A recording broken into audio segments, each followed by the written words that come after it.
जय जोश्री नमो सिद्धानं नमो सिद्धानं नमो आयर्यानं नमो आयर्यानं नमो वज्रायानं नमो वज्रायानं नमो लोये सब्बसाहुणं नमो लोये सब्बसाहुणं। पंच परमेश्वरी भगवान की आचार्य गुरुदेव विद्यासागर मुनि महाराज की पूज्य आचार्य अर्जुन सागर जी मुनि महाराज की नंदीश्वर पर्व की सिद्ध चक्र महामंडल विधान की जय हो।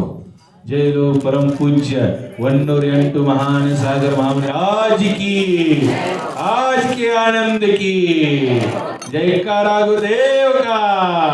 जय गुरुदेव। ನಾ ಹೋಗ್ತೇನೆ ಹೇಳ್ತಿದ್ರಿ ಇದ್ದೀನಿ ಹೋಗ್ರಿ ಹಾಂ ಮರಜ್ ಹೊರಟೆ ಗೊತ್ತಿಲ್ಲ ಹೋಗ್ರಿ ನೀವೆಲ್ಲ ನೀವು ನಡೀರಿ ನಡೆಯುತ್ತೆ ಮತ್ತೆ ಅಲ್ಲ ಅವ್ರು ಕಷ್ಟ ಮನೇಲಿ ಮಾಡಿದವ್ರು ಅವ್ರೇನು ಮಾಡಬೇಕು ಇಡೀ ದಿನ ನಿಮಗೋಸ್ಕರ ಕಾಯ್ಕೊಂಡು ಕೂತ್ಕೋಬೇಕು ನಡಿ ಈ ಒಂದು ನಡಿ ಸಿದ್ಧ ಚಕ್ರ ಮಹಾಮಂಡಲ ವಿಧಾನದಲ್ಲಿ ನಡೀರಿ ತಾವೆಲ್ಲರೂ ಭಕ್ತಿಯಿಂದ ಮತ್ತೆ ಅವ್ರ ಮಗಳು ಅವ್ರಿಗೆ ಕಷ್ಟ ಪೂಜಾ ವಿಧಾನ ಸಂಪನ್ನ ಮಾಡ್ತಾ ಇದ್ದೀರಿ. ಕೂತಿದ್ದಾರೆ ನಮಗೋಸ್ಕರ ಮಾತಾಡಬೇಡಿ ಸುಮ್ಮನೆ ಹೋಗ್ರಿ.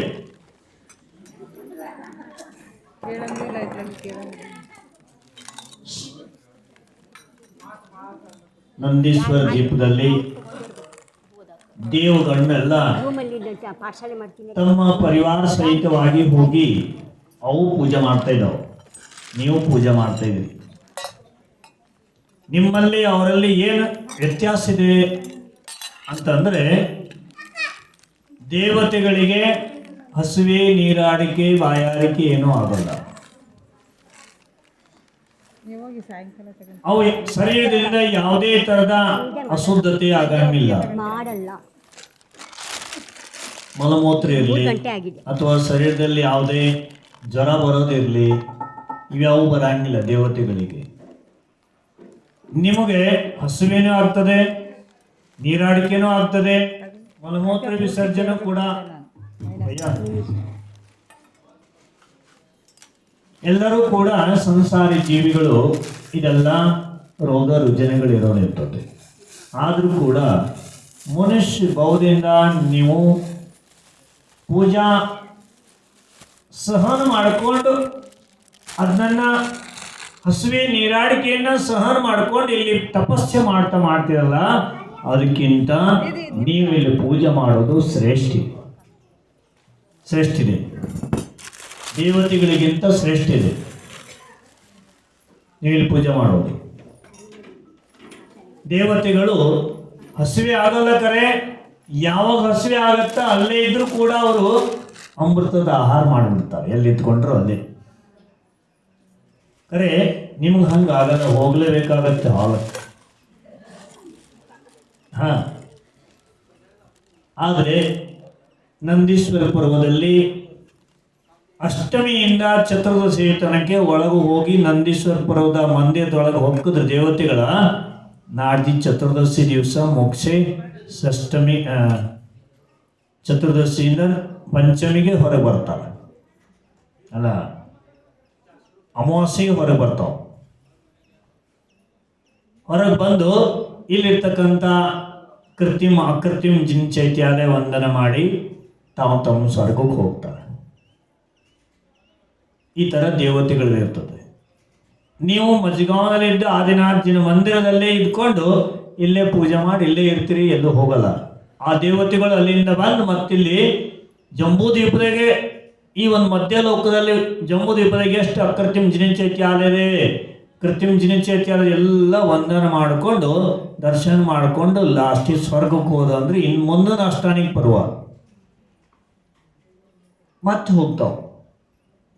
ಈ ಥರ ಅವ್ರದ್ದು ಪೂಜಾ ಪಾಠ ನಡೀತದೆ. ಆ ಅನುಕರಣೆ ಮಾಡಿಕೊಂಡು ಮನುಷ್ಯರು ಕೂಡ ಇಲ್ಲಿ ಪೂಜಾ ಅನುಷ್ಠಾನವನ್ನು ನಂದೀಶ್ವರ ಪರ್ವದಲ್ಲಿ ಮಾಡ್ತಾರೆ. ದಕ್ಷಿಣದಲ್ಲಿ ಮತ್ತೊಂದು ಒಳ್ಳೆಯ ಪರಂಪರೆ ಐತೆ. ಮಂದಿರದಲ್ಲೆಲ್ಲ ಏನಂತಾರೆ,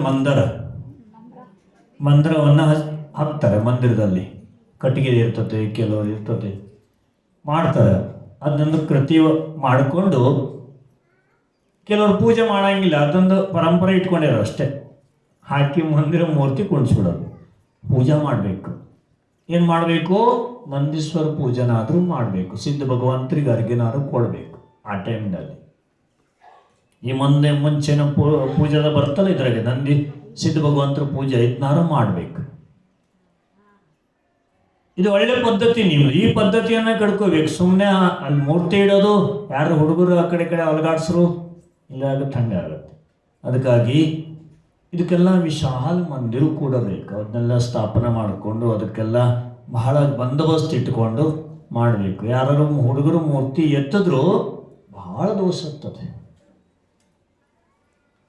ಅಶುದ್ಧ ಅವಸ್ಥೆಯಲ್ಲಿ ಕೈ ಕಾಲು ತೊಳ್ಕೊಳ್ಳಂಗಿಲ್ಲ, ಏನಿಲ್ಲ, ಹಂಗೆ ಅವ್ರಿಗೇನು ಆಟ ಆಡೋಕ್ಕಾಗಿ ಎತ್ತಿ ಬಿಡ್ತಾರೆ. ಅದಕ್ಕಾಗಿ ಭಾಳ ಜಾಗೃತಿ ಇರಬೇಕು. ಮೂರ್ತಿಯನ್ನು ಪಂಚ ಕಲ್ಯಾಣ ಆದ ನಂತರ ಮೂರ್ತಿ ಅಶುದ್ಧ ಅವಸ್ಥೆಯಲ್ಲಿ ಮುಟ್ಟಕ್ಕೆ ಬರಂಗಿಲ್ಲ, ಮಡಿ ಉಟ್ಕೊಂಡೆ ಅದನ್ನು ಸ್ಪರ್ಶ ಮಾಡಬೇಕಾಗತ್ತೆ, ಎತ್ತಬೇಕಾಗತ್ತೆ. ಅದಕ್ಕೆ ನೀವೆಲ್ಲ ನಂದೀಶ್ವರ ದೀಪದ ಪೂಜೆ ಮಾಡಿದ್ರಿ, ಸಿದ್ಧಚಕ್ರ ವಿಧಾನ ಕೂಡ ಮಾಡ್ತಾ ಇದ್ರಿ. ನಂದೀಶ್ವರ ದೀಪದಲ್ಲಿರ್ತಕ್ಕಂಥ ಮೂರ್ತಿ, ಎಲ್ಲ ಮೂರ್ತಿ ಸಿದ್ಧ ಭಗವಂತರ ಮೂರ್ತಿ ಇರ್ತಾವೆ. ಒಂದು ಮೂರ್ತಿ ಎಷ್ಟು ಹತ್ರ ಇರ್ತದೆ ಅಂದರೆ 500 ಧನುಷ್ಯ ಹತ್ರ, 500 ಧನುಷ್ಯ ಹತ್ರ ಮೂರ್ತಿ ಇರ್ತದೆ. ಬಹಳ ಸುಂದರವಾದಂಥ, ಈಗ ಮಾತಾಡ್ತಾರೆ ಭಗವಂತರು ಆ ಥರ ನಗಿಮುಖದಿದ್ದಂಥ ಮೂರ್ತಿ ಇರ್ತದೆ. ರತ್ನಮಯಿ ಇರ್ತಾವೆ, ರತ್ನದ ಮೂರ್ತಿ ಇರ್ತಾವೆ. ಇಷ್ಟು ಸುಂದರ ಮೂರ್ತಿ. ಒಂದು ಮಂದಿರದಲ್ಲಿ 108 ಮೂರ್ತಿ ಇರ್ತಾವಂತೆ. ಈ ಥರ 52 ಜಿನ ಚೈತ್ಯಾಲಯ ಅಂದರೆ 52 ಜಿನ ಚೈತ್ಯಾಲಯ ಒಂದು ದಿವಸದಲ್ಲಿ ಇರ್ತಾವೆ. ಒಂದು ದಿವಸದಲ್ಲಿ ಹೀಗೆ 4 ದಿಕ್ಕಿನಲ್ಲಿ ನಂದೀಶ್ವರ ದೀಪದಲ್ಲಿ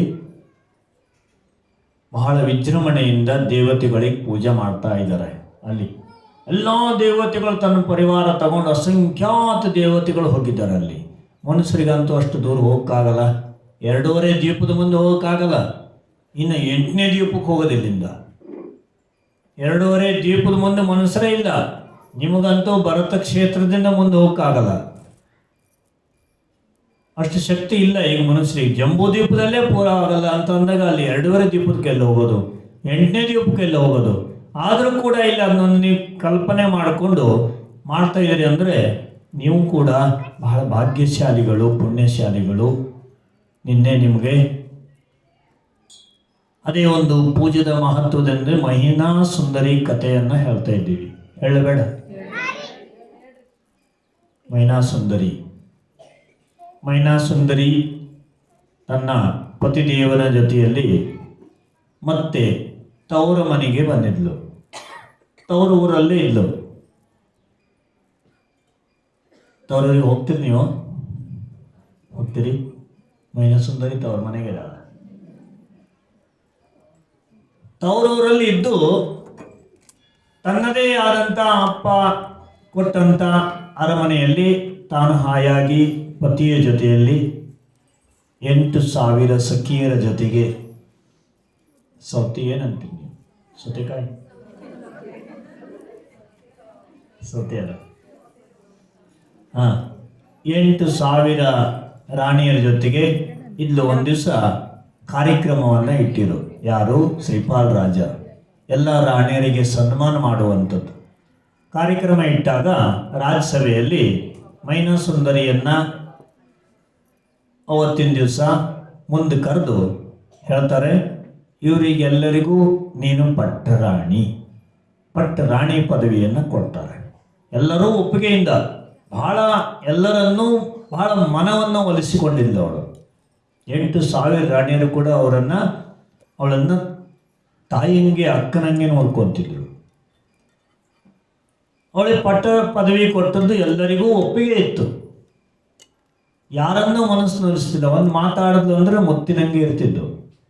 ಸಂಸ್ಕೃತಿ ಮಾತೇ ಇರ್ತಿದ್ದು, ಯಾವಾಗಲೂ ವೈರಾಗ್ಯದ ಮಾತೇ ಇರ್ತಿದ್ದು. ವ್ಯವಹಾರ ಜ್ಞಾನ ಅವಳಿಗೆ ಭರ್ಪೂರ ಇತ್ತು.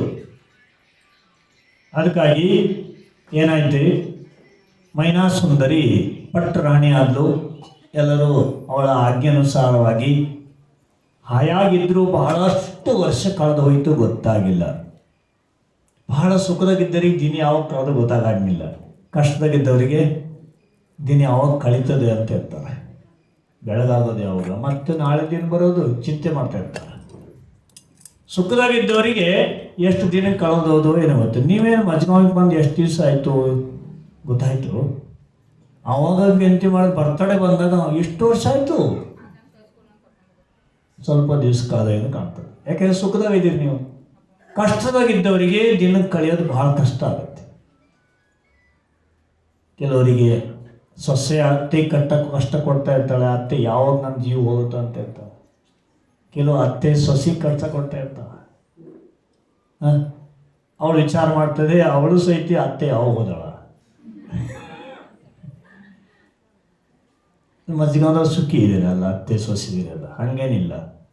ಅದಕ್ಕಾಗಿ ಮೈನಾ ಸುಂದರಿ ಇಷ್ಟು ಸುಖದಾಗಿದ್ಲು